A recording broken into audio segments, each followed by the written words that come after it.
السلام عليكم متابعين واخواني في كل مكان، ورجعنا لكم بحلقة اخبار قوية جاهزين للانطلاق الحماسي. يلا نبلش. واهم هاي الاخبار انكشف الستار عن قطبي المواجهة في كاس اسيا، وهو نهائي عربي بحت بين منتخبانا، منتخب النشامة ومنتخب العنابي القطري، وهيك بنقدر نقول انه النهائي هو انتصار لكل عربي محب لهويته العربية. هسه رح نعمل تحليل سريع لمباريات نصف النهائي، ونبلش مع المنتخب القطري صاحب الانتفاضة القوية في الاداء بعد اداء كان مخيب للامال في كاس العالم. ولكن في هاي البطولة كان المنتخب القطري مختلف تماما، قيادة المدرب الاسباني لوبيس ومجموعة من اللاعبين الاساطير مثل الاكرم عفيفي والمعز علي والهيدوس. والمنتخب القطري بفضل المدرب الاسباني وهذا الثلاثي الناري قدر يقتل المنتخب الايراني القوي اللي اطاح بالمنتخب الياباني، وقدر بفضل الانسجام اللي بينهم وقوة أدائهم إنهم يوصلوا للنهائي بكل اقتدار بدون ما يخاف نهائيا أمام أي خصم لعب قدامه. وإن شاء الله يكون هذا النهائي العربي أجمل وأفضل نهائي في التاريخ. أما على المنتخب الأردني الأسطوري صاحب أفضل خط هجوم في البطولة برصيد 12 هدف، اللي بيتأهل لنهائي البطولة لأول مرة في التاريخ بقيادة المدرب المغربي حسن عموتة، وكتيبة النشامة الأردنية بجيلها الذهبي مثل النعمات والتعمري وعلي علوان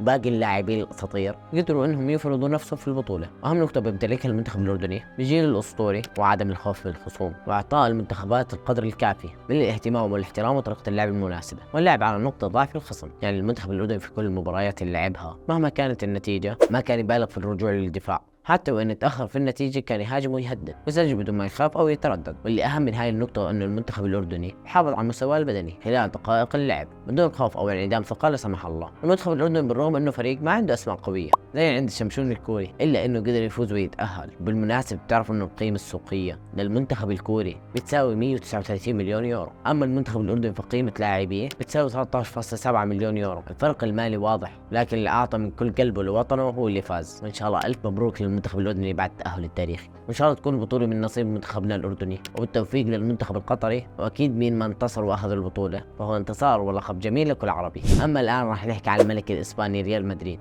ونشوف آخر أخباره في الدوري. طبعا الجدير بالذكر إنه ريال مدريد رغم تعادله مع أتلتيكو مدريد إلا إنه حافظ على صدارة الدوري، فارق نقطتين عن جيرونا، 8 نقاط عن النادي الوضيع برشلونة. وهيك بنكون وصلنا لنهاية الحلقة. لا تنسى لايك ومتابعة، ودعاء لإخواننا في كل مكان.